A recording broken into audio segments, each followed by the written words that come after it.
you get drunk with the Holy Spirit, you are under the control of and the influence of the Holy Spirit.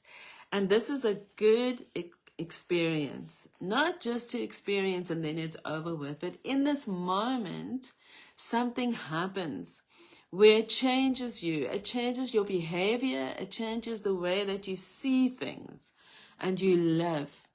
In my own experience, probably one of the biggest encounters like this that I've had with the Holy Spirit was when I was so drunk in the Spirit. I had been down in the Spirit for about, it felt like 2 hours.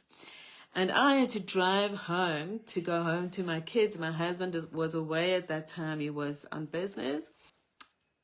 I was so drunk in the Spirit, but in my mind, I knew everything. I could, and you don't lose control of your thinking.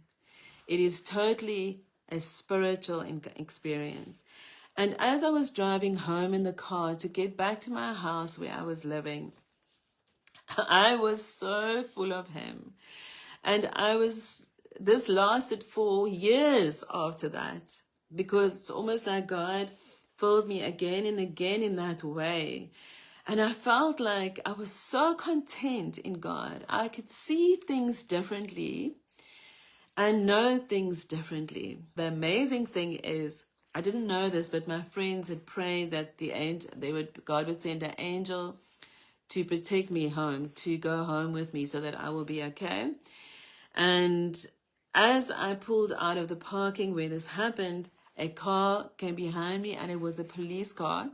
And this police car eventually came alongside me, like literally driving alongside me all the way home. And as I parked in front of my house, it went up the street and it went back from where it came. That changed me so much, that encounter. And then for a long time after that, I've never been the same person I was before then, because God set me free from the spirit of religion in that moment.